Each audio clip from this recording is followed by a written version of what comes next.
somewhere. Hold on. I've got Pandora on, and when I start recording, it plays Pandora. That's funny. Weird. So I'm going to send you this recording. I'm going to send you some resources. I'm going to have to work through this a little bit fast.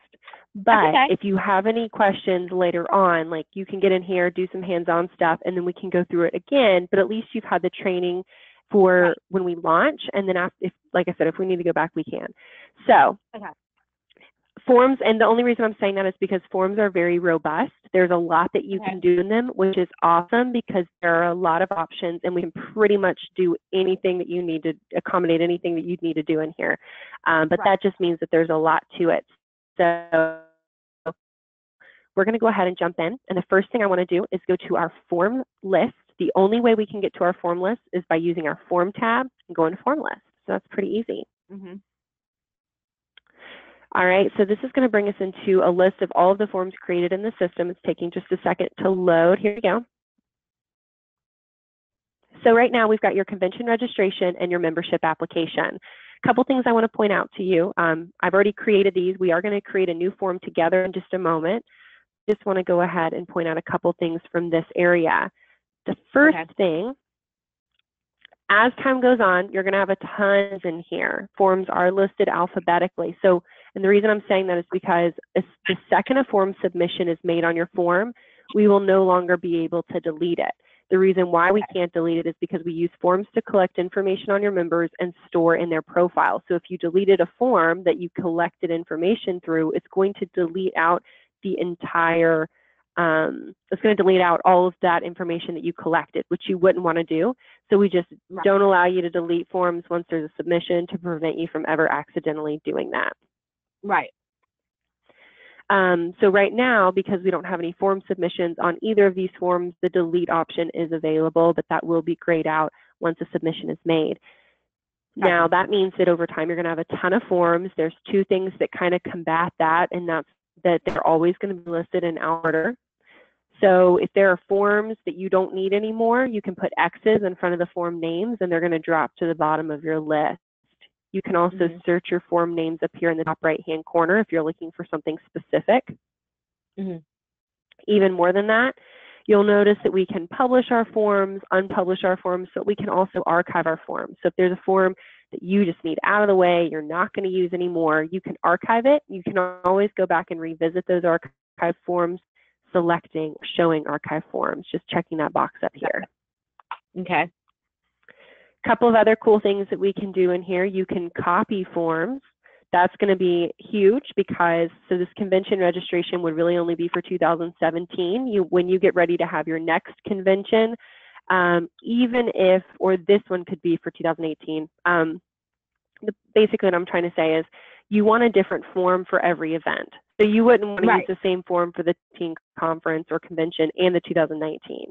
Instead, you'd want to copy the form, make some edits, but use a new form for each new event, because through these forms, you can track how many people came. You can compare last year to the next year. You can search, send emails based on who came to the event, who registered for the event. So if you wanted, you could do a search in the profile list using the advanced search, who registered for the 2018 conference. And then you could send them an email, hey, make sure you remember our conference is coming up. We can't wait to see you. Here's some information you might need to know. Make sure you bring A, B, and C. Can't wait to see you then. You can also use those form submissions to send people follow-ups like, hey, thanks for coming to our conference. We'd love to hear what you think. Take this short survey. And then we could create a form we could create a survey through the forms like, what did you think of the organization of the convention? How did you like the speaker? How did you like the food? Stuff like that. Cool. So that's why we want to create a new form for every event, because we wouldn't want to accidentally, have all these people that have registered for all of the events in one form, and now you're just emailing everybody and you really don't know who came this year, who came last year, and so on. Right. All right, take this form. So one day Bob may call in, somebody may call in, and they're going to say, hey, I really want to register. Today's the last day I can. I'm driving all day. Can you just register me over the phone? You're going to say, sure, Bob. I'm going to take this form for you. You're going to search Bob's name, Sometimes somebody has a Bob in their database. You can find their name, select them, and you can proceed as that individual. So you can take the form for them. Does that make sense? Okay. You guys may also offer some like a paper form. Some of my associations will have an online form and also still a PDF available. Yeah. Perfect. So if somebody submits an online a paper form to you, you would want to take the form on behalf of them, so you still have that in the system. All of those registrations are in one central place, and you can send them an invoice through the system as well. Okay. Does that make sense? How do you do that? When you take the form automatically creates the invoice for them, and if you're taking the form on behalf of somebody, it'll automatically create it when you submit the form for them and send it to them. Well, what about the paper? Like if they send paper forms, like how do I do that? You know, if it's a paper form. So if they filled out the paper form, you would want to make sure that you've asked the same questions on the paper form as you did online. Then you're just going to come in the system, form, check their name. Oh, I see. So proceed as their name. Yeah, and you would just fill it out online for them. Okay. And if That's it's really the best. New, I would do proceed as new profile. Exactly. Okay. That's exactly. Last thing that we can do here is edit our forms, which we, if you decided one day, oh, on the membership application, we really should be asking for birth date. You can edit, go in there and add that field. The only thing you cannot do, similar to how you can't leave forms, if there's been a form submission,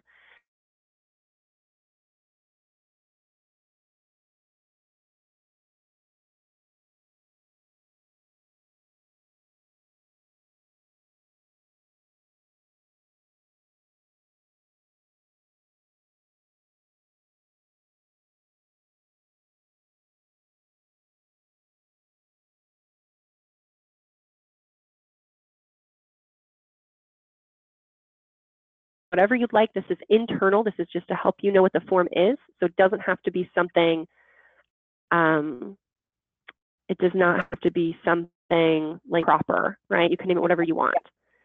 Okay. Then you've got a couple of setup options in here. This form will be used for membership. This form will be used for event registrations. So our form by default it has some built-in sections to it.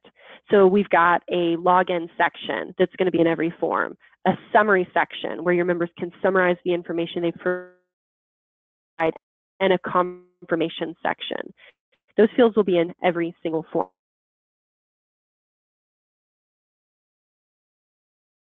This box, depending on what type of form it is or how the form is being used.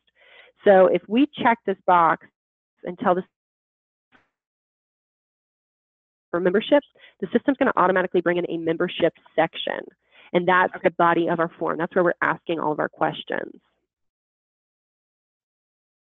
Okay.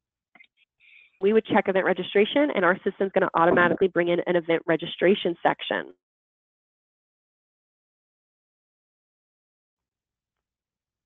Both, you would check both. The system's going to bring in both sections. Oh, okay. You may create a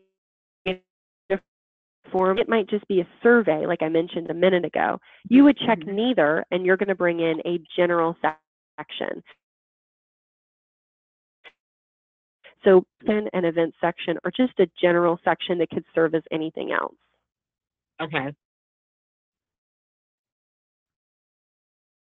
Does that make sense so far? Yeah. Yep. Awesome. So I'm going to go ahead and select cancel. If I created this, all I have to do once I've decided what this is and I've made the form, I'm just going to click save, and it's going to bring us into our form builder. We can also get to our form builder by selecting edit. Okay. So I'm going to go ahead and we're going to go in your membership application together. Okay. This is the form builder. It's comprised of two different columns. We've got a left, we've got a right. Before I keep going, do you have any questions for me? I don't think so. I think I'm good. Okay. It's all pretty intuitive, but I think it just is, it looks like a lot. So it can feel a little bit overwhelming, but you'll have plenty of time to practice in here. You'll, of course, always be able to call in with questions. So this is inside the editor piece forms. We've got a left-hand column, we've got a right-hand column. The right-hand column is a rough draft. It's what our form is going to look like, but it's just not pretty yet. It's not in our template yet. But it does have all of the fields that you'll see on the front end of the form. So right now, I just want to go ahead and go through the different sections. I mentioned earlier that our section has some our form has some default sections, and it has a main body section. The main body section can change depending on the type of form. However, the default sections will always be the same, and those are going to be a login section, an existing user, log in with your credentials. If you're a new user, go ahead, put in your email, create new credentials. Now there's a properties button for each section. So if I click properties for the login section, it's going to show me what can I change about this section. So what the left-hand side is saying is, what do you want to change about the right-hand side, about this login section? My options, name, I mentioned in the beginning when you created the name of the form, membership application, that was internal. It could be whatever you want it to be, still true. The name that your members will see will be the name that appears on the tab of each section. So your members would only see login. That may not be specific enough. You may want to say login for the membership application.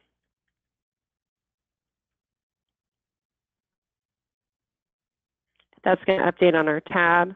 And so this is what they would see as they move into the form. Okay. We can turn off the login section, although I can pretty much tell you, you always want to leave it on. This is what's going to recognize the individual, and any information you've collected, it's going to store it in their profile. It's also going to be vice versa. If they already have a profile, it's going to bring in information in their profile and update it in the form, so that if you've got a member who's been a member for 10 years, they're not having to fill out this information every single time. If they're registering for an event, it'll auto-populate it for them. Nice. Okay. Okay.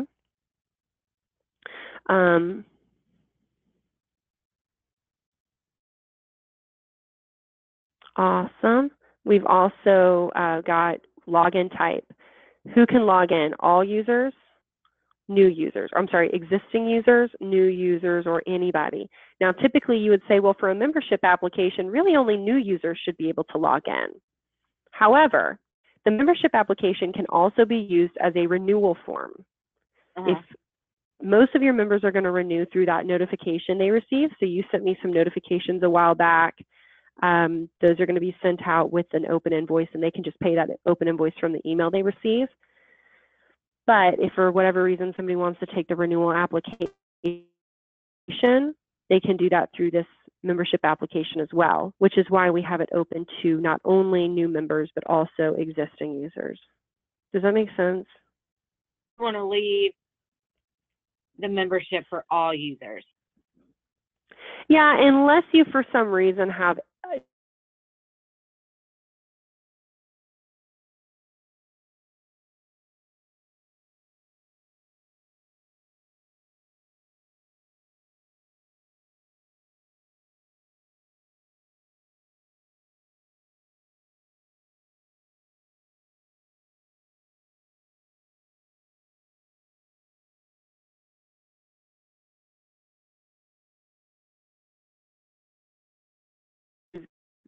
you still want them to be able to just open the invoice they get in their renewal notification and just pay it from the renewal invoice if they can, right?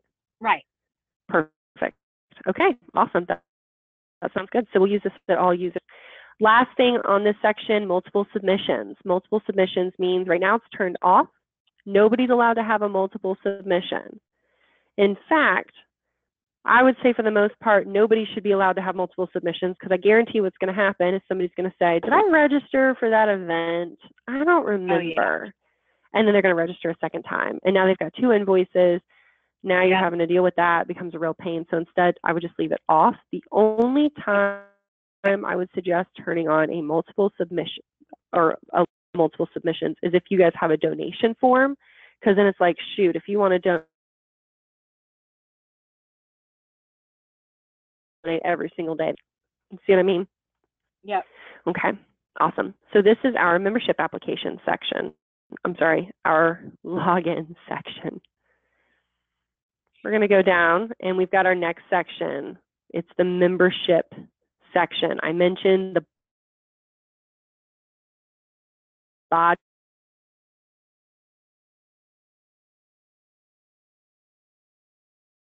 of our form can be membership made up of the membership section.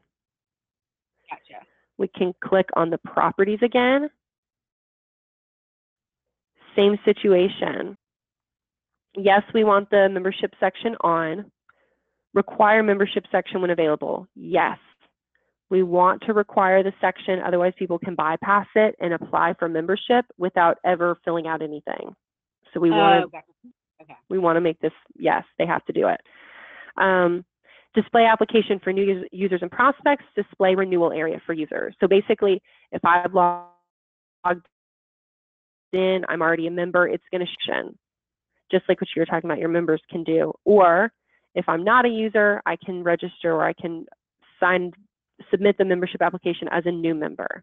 And it gives you a little brief bio on this down here, what that means. Okay.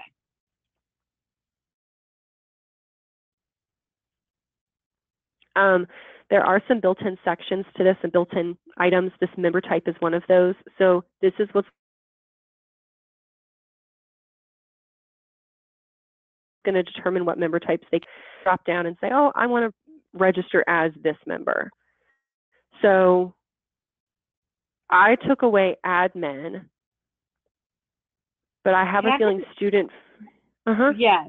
Yes. I was literally about to say that because like we award like students who graduate, like if they apply, that they get a free membership for a year. So I don't want somebody to apply for that because after a year it's gone, you know, so it's not like one that you would apply for. Got it. So we'll take those two off. Are there any others that need to be taken off as well? No, but the life member needs to be added. Okay, yeah. Okay. That's perfect. Cool. So I'm going to save this. Now I've added the rest of these fields in. I'm going to show you how to do that in just a moment, but for right now, I just want to keep working our way through the form to the next section. Okay, perfect. Next section after the membership section, summary section. I mentioned that this is always in here by default. I can click on the properties to turn this on. This is just like letting them summarize the information they provided. Okay.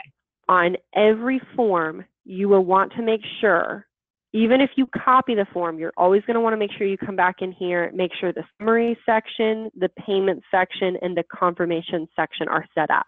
They're the last three sections on every form. It's as easy as selecting properties for the summary section, turning it on, editing the summary fields, and saying, yep, I want them to be able to edit all of this information. Okay.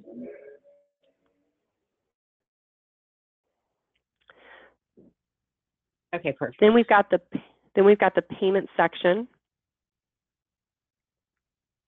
This is crucial. It's determining where they're, like what payment processor we're using.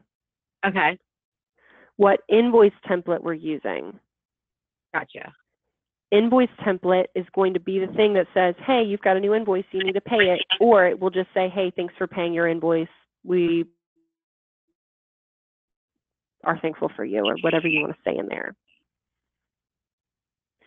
It looks like you do not have, it looks like a new member invoice template still, because for the membership application, we're going to want to choose the new member. Or maybe is it this one, membership invoice? I put a bunch in there for, well, not a bunch, but I did like the membership invoice. Gotcha. The last thing here is this pay later with invoice. If your member has to pay at time of submitting the form, we're leaving this off. Later date, we have to turn this on. That's going to allow them to create an open invoice that they could then pay later. Does that make sense? Okay. Then we've got our confirmation section. This is my reason. So when your member submits the form, there's going to be a page that comes up, and it's going to say, thank you for submitting this form. And then you're going to hit a finish button. That message that comes up on their screen comes from this little field right here. So you can click on it, and you can edit the confirmation page. You probably want to make this a little bit more form specific. You can also use this merge data field to merge in information that they gave or provided on the form. Okay. So you could merge in some of the fields that they gave and all some items that have to do with the invoice. Amount paid, submission balance, submission date. We would just click it, merge that field, and then that's going to merge in when they see this pop up on their screen. Gotcha. Okay. Then we've got something even cooler. That's not the part that I get excited about. If we click on properties for the confirmation section, so I was just clicked on this. This shows field here is going to be the page that pops up after they submit it. Okay. If I click properties for this section, I can set up a confirmation email. Oh, nice. So this is going to email them the confirmation.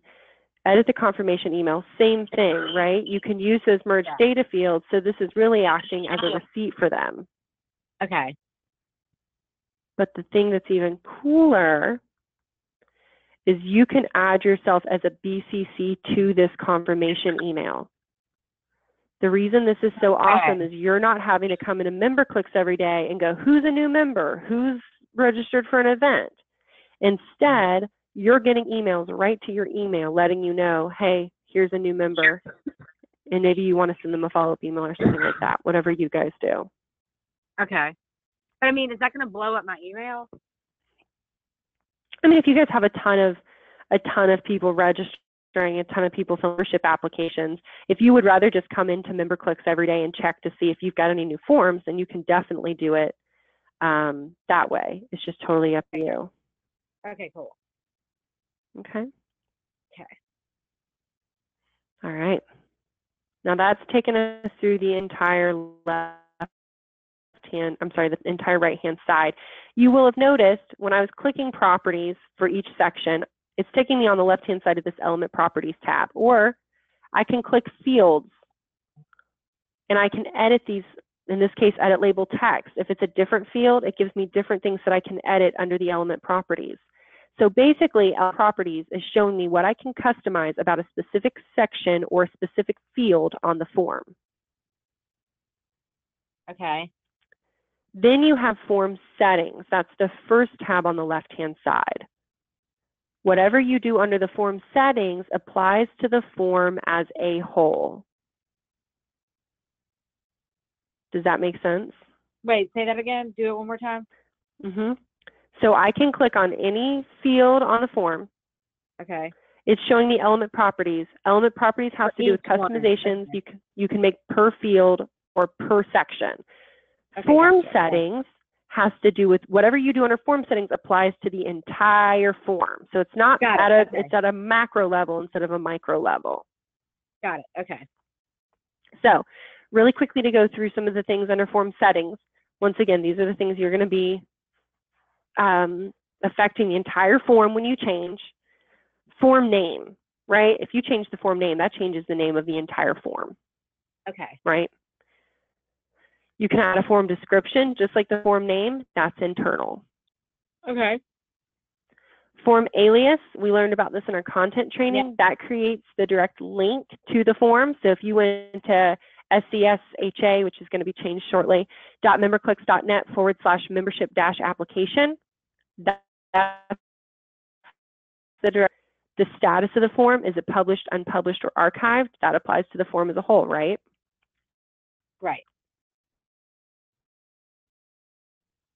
If there's an expiration date, you're going to turn on that there's an expiration date and add the expiration date. For a membership application, you wouldn't have one. For anything else, you probably would. Okay. Well, I guess I could have it expire. Oh, never mind. Go ahead. I was just thinking. Are you sure? Yep. Okay. Edit group permissions. This has to do with who can see this form at all. So if this form isn't, obviously for this, it doesn't apply, but if this was an event registration form and you didn't want student free to be able to register for this event, you could just uncheck them. If they try to take the form, it's going to say you don't have permission to view this form. Got it.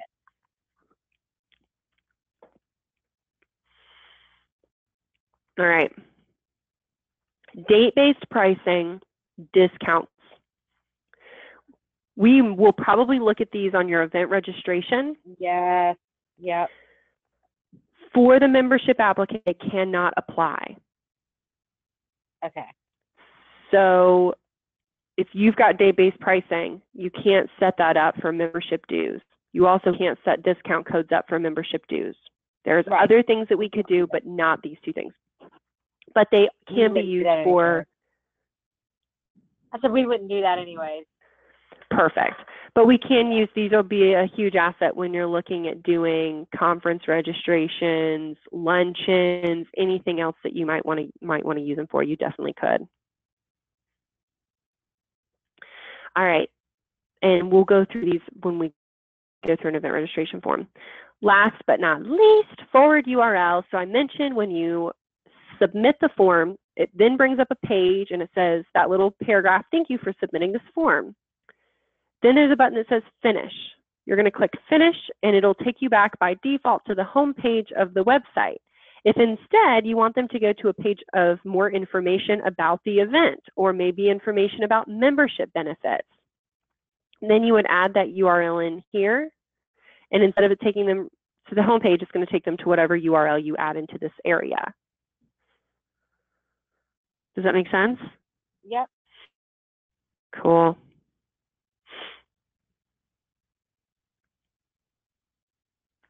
All right. So we're doing pretty good.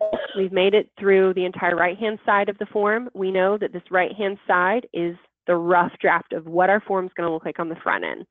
Then we've got our left-hand side. We've talked about the element properties tab. That's what you can change and will affect per section or per individual field on the form. So per tiny, whatever tiny thing you've clicked on, element properties will pop up unless you change stuff about that thing. Okay. Form settings is changing every. Gotcha. Last tab, add form elements. This is how we're going to add things to our form. Some of these things should look familiar because we've talked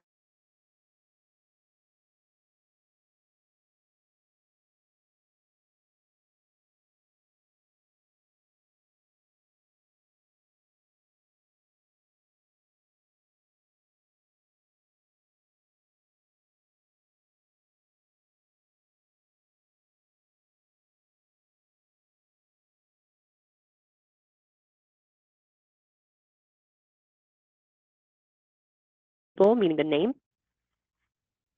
Oh, like if you wanted to do two addresses. That's a little bit different, but I can show you where we can do that at. Do I want to make it required? Now there's that little red arc. This drop down. Do I only want certain members, certain member types to fill this out? So I can determine permissions based on member type who sees this individual field on the form. Okay. And then do I want to delete it? And I'm just going to delete this because it's a duplicate. Right. You're never going to remember all of the things that you can do to every section on the form. So my suggestion is, like the phone, if you're like, I really want to make that required, you would click on it, and I would just suggest you start at the top and go, okay, label, that's the name. So like if we change this. Mm-hmm.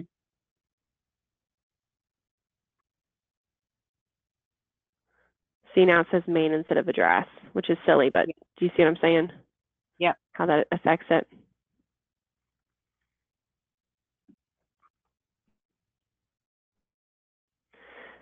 If you want to make it required, okay, here's the drop down, boom, there I can make it required. Okay. Same for phone. Probably email as well. We want to make these required. All right. So these are built-ins. I think area of practice and degree are custom attributes, right? Mm-hmm. I just took and dragged it on. I just took area of practice and dragged it in. So this is pulling from that attribute section. So if I went to database and attributes, it's pulling from that area. Gotcha. So if you wanted to, sorry, go ahead. Go ahead. No, you're perfect. If you wanted to add one, you'd have to add it under this attributes area first. So we'd have to go to attributes. We could change these custom attributes. So if you wanted to add a secondary address, you'd actually have to come in here and add it to the built-in attribute, secondary. Now that would be available on the form. Okay. If you wanted to add a custom attribute, you'd come down here, add a new custom attribute, then it would be available to the form. Got it. Okay.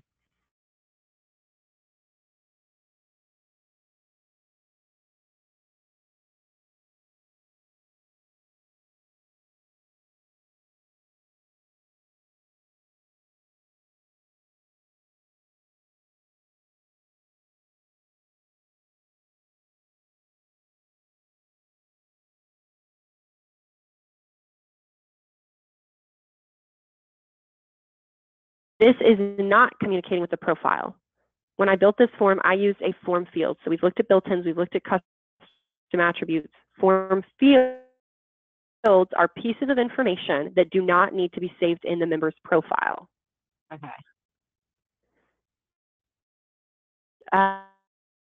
Having a luncheon, and you need to know what Bob wants, what kind of sandwich Bob wants at the luncheon. Does he want a ham sandwich, a turkey sandwich? You don't need to know 5 years from now that at the 2017 November luncheon, Bob had a ham sandwich.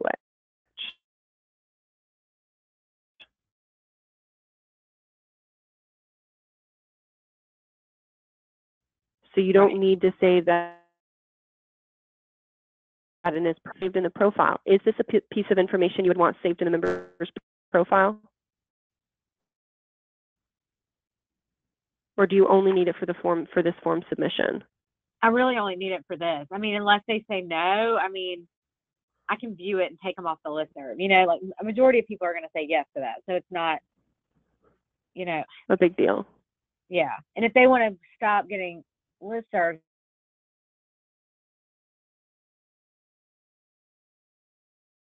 they can. Okay. You could even just take this off and just leave it on and let them subscribe if they want to. Yeah, that's true. We'll leave it as it is now, and we'll go back through it. You can see if you end up wanting to take it off, maybe you can try to come in here and delete it. Okay. So there are some other items in here. These guys, title,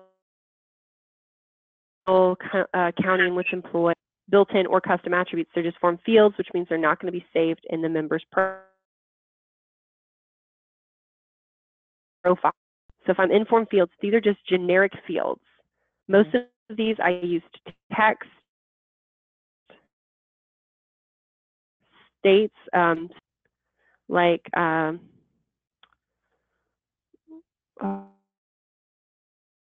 what is your, you can totally type in whatever you want and they can just give you whatever information they want to give you. Got it. So that's just a general text box. Some of these are pretty intuitive. State gives you a drop down of all the states you born, and then they could just pick a state from the drop down list that's already created for you. Set a number for just a second. We're going to come back to those. Image allows them to upload an image. Please upload your headshot. So we would just change this label.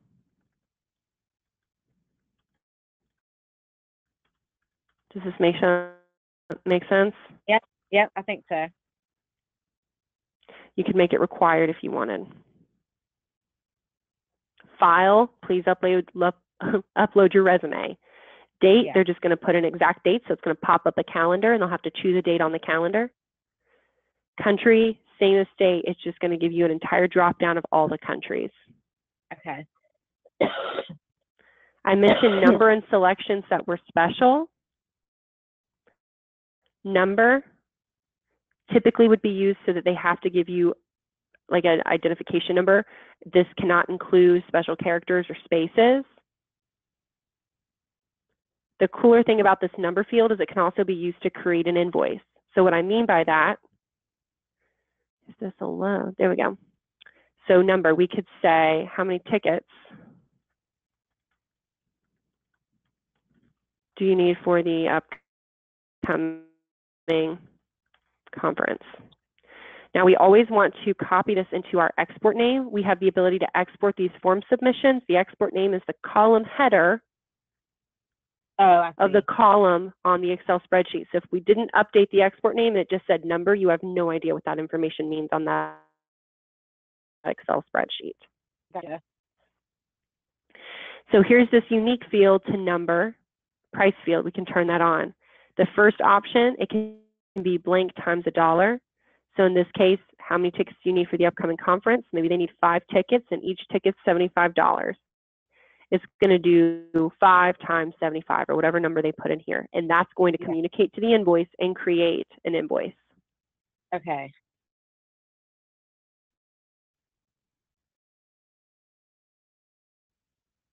And just currency input. Instead of how many tickets do you need, how much would you like to donate? And they can just put in however much money they want to give you.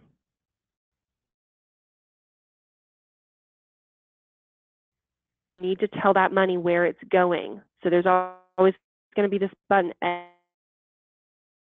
edit payment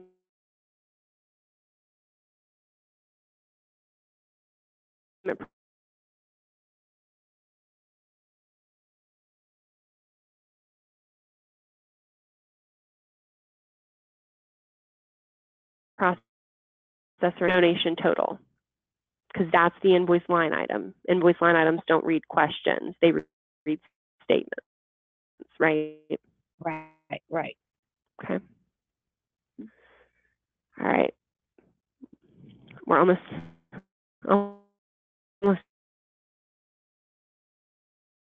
there. Selection set. So I'm going to bring selection set in. We could say, what sandwich would you like for the upcoming luncheon? Really? There we go. Same thing, boom, price field. We can turn on the price field. Now we can add selections, option limits, and base prices. This lets you give them options to choose from. So they can have a ham, turkey, or veggie.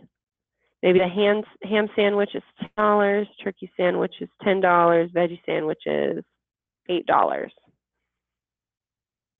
You can also provide a limit. Limits are cool because if you had a conference and there were only 200 seats at that conference, you could say, there are only 200 seats at the conference. The 200 say, are you coming to our conference? And the answer is yes. The 200th person that chooses yes, after that, that option will be grayed out. Okay. So for our silly example, your caterer says, I've got enough ham for 50 sandwiches, but I could make 100 turkey. I could make 200 veggie. Ham has been chosen 50 times. It will no longer be able to be selected. Okay. One more thing on top of this. This is where you've got member type pricing. So we've got our base prices. The rule always goes on the form. If you've got member type pricing, so let's say I've clicked in our big rectangle up here, and I'm going to say if somebody is a student-free member, or if they're a prospect public, I'm going to add that column. They're the exception. They have to pay $15 for their sandwiches. Oh, okay. Because they're prospect public and student-free, they're not paying me dues, so they got to pay a little bit more to eat. When they're logged in, they will only see the pricing that you assigned to them. They will not see the base pricing that was created on the form. Nice. Okay. And you can add as many of these as you want. So let's say foundation level professional members. They're awesome. They don't have to pay anything for any of this food. And that's what they would see on the form. Gotcha. Okay, makes sense, sort of? Yep. Okay. That completes form fields. The last thing that I wanted to review with you is we've got one last area, and it's called presentation. Presentation items are literally how the form presents itself. Here, presentation. Mentioned in the beginning, if you're checking, okay, is this form a membership application, an event registration? If you mess that up, you can pull in manually an event section or manually a general section. Okay. Horizontal line is just it's just separating pieces of the form. It's going to turn right in a second. Place you can add in a description or instruction to your form. Whoops, what did I do?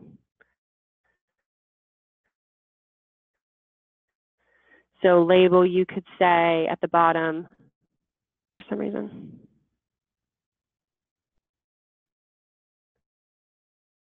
Come on. Edit the label text at the bottom and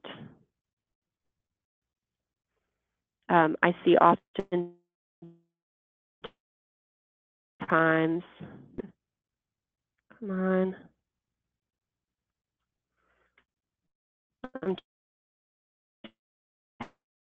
typing, but it's just being really slow. We could say funds 10 days before the event. Or something like that. Does that make sense how a label would be used? It's just being funky on me. Page break, usually they're built in. Here's an example. The only time you're really going to want to use a manual page break is if you have a survey and maybe there's 20 questions on the survey. You might be filling it out. They're not scrolling and scrolling and scrolling, and when does it end? Instead, they answer 5 questions. They hit questions. They hit next. It's just breaking it up a little bit. Okay. And the last item is white space, just another separator. So it's just add some space between sections as well. Okay. Oh, I see. The main takeaway from this is that every form you will always have to complete the summary section, the payment section, and the confirmation section. Okay. Okay. We went through that pretty quick, but I've got the recording. I'm gonna go ahead and send that to you. And then wait, you were gonna show me. Wait. Wait, sorry. You're Is fine. there a way I can view it before getting out of it, to see what it looks like to the member? Yes, let me show you quickly. Okay, sorry. No, you're totally fine. So to test your forms, and I want you to test what I've already created for you, I want to try to take the first part of your URL, SCSLHA.memberclicks.net/, in this case, you would take that alias. It's under the form settings, membership application. I want you to try to do that for the event form too. Okay. Then what you would do is open an incognito window. Have you used those? Have you ever used an incognito window? I have not. So if it's in Chrome, I always say, little pro tip, if you fly a lot, always use incognito window to search your plane tickets, because your browser will recognize you've been searching and it'll jack the prices up like $500 overnight. It's crazy, but crazy. So if you use the incognito window, it can't recognize that you're searching. So open an incognito window. I'm in Chrome. You just click on this. Yours might be 3 dots stacked on top of each other. In this case, I've just got this little yellow arrow. I selected new incognito window. It opens this. I'm going to type in SCSLHA.memberclicks.net/, and then there's the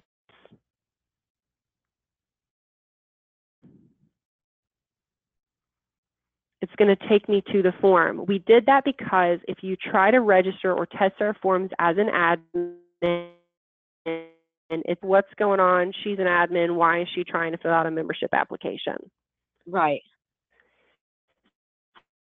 So that's why you have to test it in an incognito window. It's going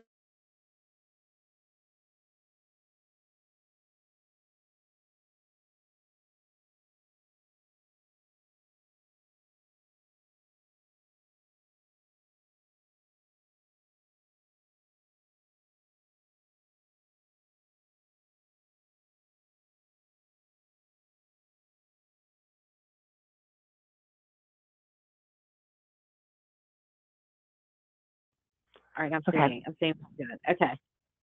I have us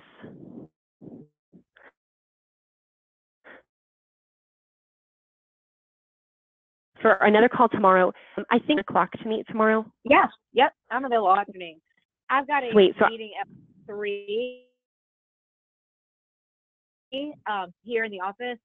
Awesome. So I've got us down from 1 to 3, 2 hours. We can use all that time. We can use half of the time you need. We would be able to if you feel like you want to.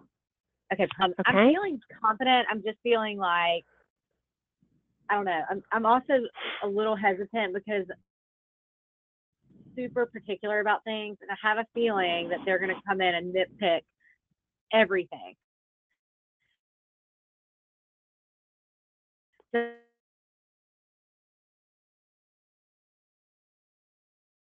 So before the registration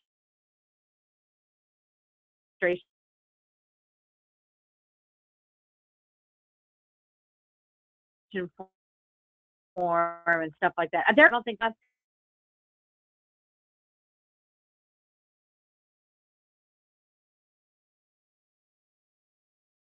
domain name through Weebly, and I opened it up, and it does say